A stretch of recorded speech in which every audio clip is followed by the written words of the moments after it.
Olá, bom dia a todos. Vamos continuar agora com o assunto aí de psicometria, né? E seguindo aí, após a gente falar sobre gráfico psicométrico, a gente vai detalhar um pouco aqui sobre as alterações do ponto de estado, né? Duas condições aí que a gente tem que são bem importantes e que apresentam aí uma aplicação prática muito grande na nossa área de secagem de produtos agrícolas, né? Produtos vegetais, grãos. O primeiro deles que a gente tem, a primeira das mudanças, é o aquecimento ou resfriamento sensível, né, do ar em determinada condição. Então, por exemplo, nós já fizemos a caracterização do ponto de estado e agora nós podemos ter a mudança desse ponto de estado na horizontal, ou seja, com razão de umidade constante, tanto o aquecimento para a direita quanto o resfriamento para a esquerda. Aqui nós temos um exemplo, né? Nós temos o ar ambiente, que foi caracterizado, né, de 25,5 graus e umidade relativa de 47,5%. E aqui nós temos então um secador de camada fixa, né, leito fixo, porque a gente tem aqui uma chapa perfurada, os grãos são colocados em cima dessa chapa, e aí nós temos aqui um ventilador que pega esse ar, força esse ar a entrar no equipamento. Aqui nós temos um sistema de aquecimento para esquentar esse ar, fornecer energia nesse ar, e depois esse ar aquecido então vai passar através do produto. A nossa primeira mudança do ponto de estado, que a gente tem como aquecimento sensível, com razão de umidade constante, a gente vai ter então esse ar passando aí de 25,5 graus para 40 graus, né, a sua temperatura, né, e sem a gente ter adição ou remoção da quantidade de água que tem nesse ar de gramas ou quilos, né, de água por quilo de matéria seca, de quilo de ar seco. Né? Então, a gente tem o que a gente chama de razão de umidade constante. Né? Então, a gente vai andar com esse ponto no eixo X. Né? Aqui nós já temos esses valores já quantificados. E aqui nós temos o gráfico psicométrico, então, o ponto inicial, ponto de estado 1, que a gente tem ele nessa condição, né, de 25,5 graus e umidade relativa de 47,5%. E agora, então, esse ponto ele vai passar para o ponto de estado 2, com a gente tem, então, aquecimento para 40 graus Celsius, né, temperatura de bulbo seco, com razão de umidade constante, né? Então, RU, né, esse é a razão de mistura, razão de umidade, então ele vai andar sempre aqui no eixo X e com esse aquecimento. Dessa forma, a temperatura de ponto de orvalho, né, que é lida aqui na curva de saturação, né, se mantém a mesma. A pressão de vapor, que é lida aqui também nessa escala em HPA, em hectopascal, também é mantida constante. E o RM, que é a razão de mistura, também vai continuar constante. A umidade relativa ela tem uma alteração, né, ela passa lá de 47,5 para esse valor aqui próximo a 20% de umidade relativa, né, está aqui, essa curva rosa. A temperatura de bulbo molhado, ela também altera, né, então vai aqui para esse valor em torno de 22,5 graus. A entalpia, ou H, também modifica, né, vai para esse valor aqui próximo a 65 kJ por quilo de ar seco. E o volume específico também altera, né? Com o ar mais aquecido, a gente tem aí um aumento do volume específico, né? Em metros cúbicos por quilo de ar seco, passando ali para 0,90. E aí, dessa forma, a gente tem toda a caracterização, então, do ponto de estado, né? 2 agora, com essa mudança, com esse aquecimento sensível. E aqui a gente tem esse resumo, né? Das oito características do aluno, a temperatura de 40 graus é que foi dada, né? De aquecimento. As temperaturas em vermelho aqui, temperatura de ponto de orvalho, pressão de vapor e razão de umidade não alteram, né? Então mantém os mesmos valores aqui do cálculo anterior. E as em preto são aquelas condições que variam, temperatura de bulbo molhado, umidade relativa, a entalpia e o volume específico. E aí, dessa forma, nós temos a caracterização, então, do ponto de estado após o aquecimento sensível, né?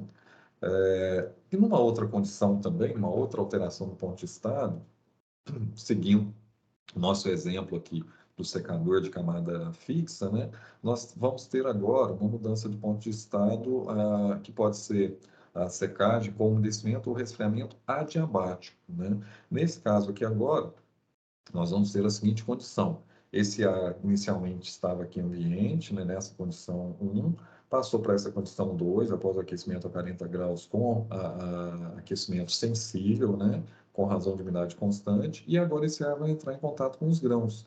E aqui vai haver uma remoção de água, né, dos grãos, né, passando aí para o ar, o processo de secagem é justamente essa transferência simultânea de calor, energia na forma de calor e água, né, em massa, que é a água.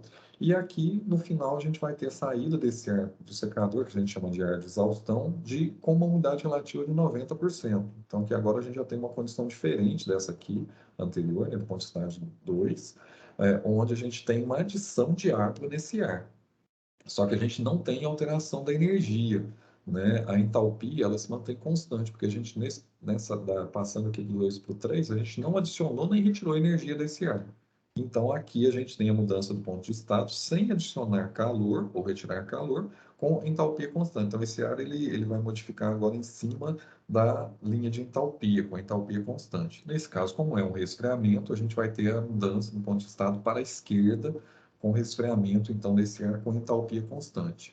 E aí, vamos, então, para o gráfico espirométrico, né? Aqui já estão os valores calculados, mas aqui no gráfico espirométrico, onde a gente vai ter, então, essa variação. Passou do ponto 1 para o ponto 2, né? O aquecimento até 40 graus Celsius. E agora, em cima da linha de entalpia, o H, a gente vai fazer alteração nesse ponto de estado até chegar na condição dada, que é aquela de umidade relativa de 90%. Então, está aqui, ó, 90%, umidade relativa, esse ponto 3, ponto de estado 3, vem até essa posição. Aqui a gente vai ter variação, então, da temperatura de ponto de orvalho, pressão de ar por razão de mistura, né? Temperatura de ponto de orvalho aqui em torno de 26, né? Desculpem, 21,6 graus. A pressão de vapor aqui em torno de 25,2,3.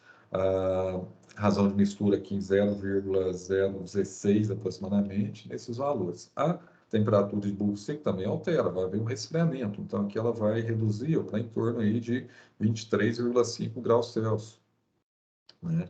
A temperatura de bulbo molhado também vai alterar, né? Então, ela vai aqui próximo a 22,2, 2,3 graus Celsius aqui. O volume específico também, com o resfriamento do ar, esse ar fica mais denso, então há também uma redução, né? Então, vai aqui em torno de 0,862, né, de metros cúbicos por quilo de ar seco. E aí nós temos também, então, toda essa caracterização do ponto de estado 3, né? Então, aqui estão os valores anteriormente, né? Colocados, ponto de estado 3. A entalpia não muda, continua sendo 65 kJ por quilo de ar seco. E as demais características, todas elas vão mudar, né? A umidade relativa foi dada, né, 90%, e as demais aqui todas mudam em função dessa alteração do resfriamento adiabático, né? Ou seja, o ar passando aqui através dos grãos, retirando água e promovendo, então, essa alteração, né? E aqui todas as características, então, desse ponto de estado 3 identificadas. Também nós temos, né, aqui na página do Sem Treinar, nesse link, a gente tem disponível, né, para ser baixado esse aplicativo, né, o Graphic, né, está aqui o layout dele. Ele serve também para fazer esses cálculos, né, fazer aqui, calcular essas mudanças. Primeiro, identificar as características do aluno e também fazer as mudanças do ponto de estado. Então, aqui você tem as entradas, né, então a temperatura de bulbo seco é uma das necessidades, né, a leitura da temperatura. E aqui você identifica qual a característica que você tem, né? Da segunda característica, vai em calcular e você faz o cálculo, identifica ali as demais características todas desse ar úmido. E aqui, em processos, aquecimento ou resfriamento, aqui o primeiro, né? O ponto de estado ali que a gente passou do 1 para o 2, que é o aquecimento sensível. Então, você marcando aqui, habilita para você identificar as características do ponto 1 e a que você tem no ponto 2, que vão permitir que você faça o cálculo. E se for adiabático, né, aqui você vai ter as duas possibilidades, aqui tendo a umidade relativa ou tendo a razão de mistura final, né? Então, por aqui também você consegue fazer essas simulações, né? Então, pessoal, essas são as duas condições que a gente tem de mudança de ponto de estado, né? Então, são importantes aí para a gente entender um pouco mais sobre sobre essas questões relacionadas a aquecimento, resfriamento, né, mudanças do ponto de estado de modo geral, e com essa aplicação direta que a gente tem aí nas atividades pós-colheita, né, principalmente aí nos processos de secagem e reumedecimento, resfriamento dos grãos. Então, a aplicação maior que a gente tem é essa, né? Então, é isso, né? Mais uma vez, obrigado aí a todos, né? Até a próxima.